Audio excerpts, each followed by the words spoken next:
Chapter 4 उठो धरा के अमर सपूतों। तो इस कविता के कवि हैं द्वारिका प्रसाद माहेश्वरी।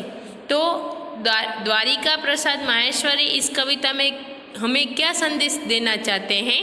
तो द्वारिका प्रसाद माहेश्वरी लिखित इस काव्य में देश के सपूतों को देश का नवनिर्माण करने का संदेश दिया है।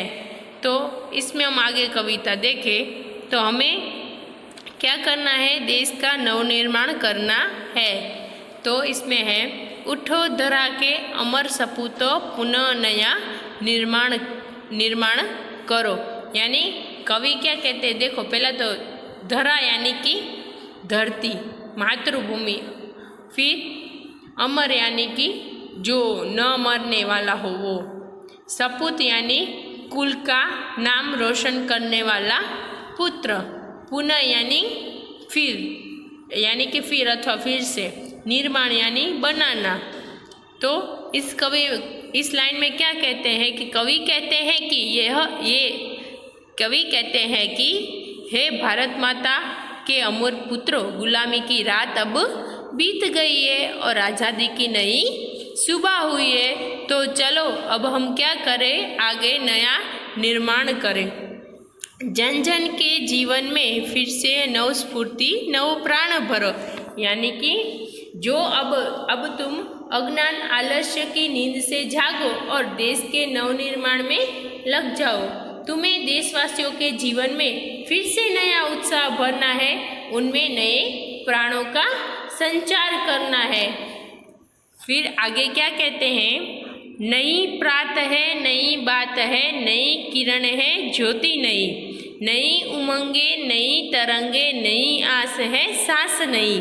तो इसमें फिर युग युग के मुरझे सुमनों में नई नई मुस्कान भरो। तो इसमें कवि ये 5 लाइन में क्या कहना चाहते हैं कि आज़ादी की नई सुबह में नई चर्चाएं हो रही है, नए विचारों की किरणें फैल रही है, सब अपने जीवन में नए प्रकाश का अनुभव कर रहे हैं, लोगों के मन में नई उमंगे हैं और हौसले की नई लहरें हैं। यानी कि उसे कुछ करना है, सपूतों को भी सबके मन में नई आशाएं हैं। आज देशवासियों खुलकर सांस ले रहे हैं। ये है देश के सपूतों, तुम्हें युग युग के मुरझाए हुए फूलों को नई मुस्कान देनी है, उन्हें फिर से खिलाना है।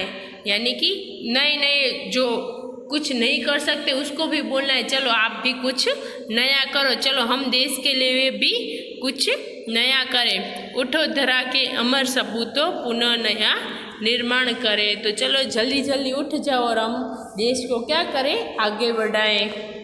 इसके बाद क्या आता है? डाल डाल पर बैठ विहग कुछ नए स्वरों में गाते हैं। विहग यानी कि पक्षी, जो पक्षी होते हैं वो क्या हुए? नया नया गीत गाते हैं। गुनगुन गुनगुन करते भोरे मस्त उधर मंडराते हैं। नवयुग की नूतन वीणा में नया राग नव गान भरो। उठो धरा के अमर सपूतों पुनः नया निर्माण करो। यानी डाल डाल पे यानी डाली पे बैठा, विग यानी पक्षी नए स्वरों में गाते हैं। यानी डाली पे जो पक्षी बैठा है वो क्या करता है? नया गीत गाता है। गुनगुन करते हैं भौरे मस्त उधर मंडराते हैं। और वहाँ पे क्या, फूल पे क्या करते हैं? मंडराते हैं। तो इसमें क्या कह रहा है? आज़ादी की हर सुबह में प्रकृति भी आनंदित है। पेड़ों की डालों पर बैठे पक्षियों के स्वरों में भी क्या है? नवनीतता है। वे भी जैसे खुशी का कोई गीत गा रहे हो। बागों में भौरे गुंजार करते हुए मस्ती से मंडरा रहे हैं। हे देश के सपूतों, स्वतंत्रता के बाद देश में नया युग आया है। इस नए युग की वीणा में तुम्हें नए राग और नए गान भरने हैं, ऐसा कवि कहते हैं।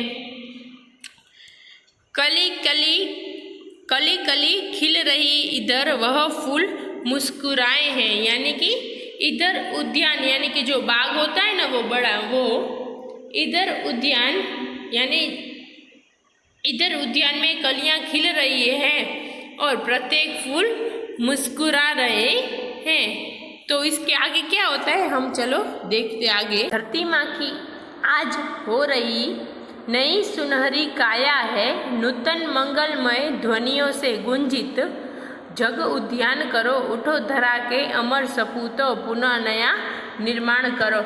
यानी कि धरती माँ की आज हो रही नई सुनहरी काया। હવે काया यानी कि सुनहरी, पहला तो हम देखें तो सुनहरी यानी कि सोने जैसी चमकीली, काया यानी कि देह शरीर हम बोलते हैं वो, और मंगलमय यानी शुभ मांगलिक, और गुंजित जग उद्यान यानी गुंजित यानी कि गुंजार से गुंजार युक्त, और जग उद्यान यानी संसार रूपी बगीचा।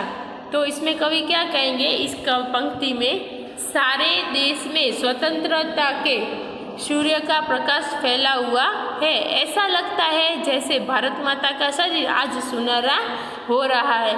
हे देश के सपूतों, तुम्हें अपनी मंगलमय वाणी से इस संसार रूपी उद्यान को गुंजित करना है, ऐसा इस पंक्ति में कवि कहते हैं। कवि इसके बाद की पंक्ति में सरस्वती का पावन मंदिर शुभ संपत्ति तुम्हारी है, तुम में से हर बालक इसका रक्षक और पुजारी है।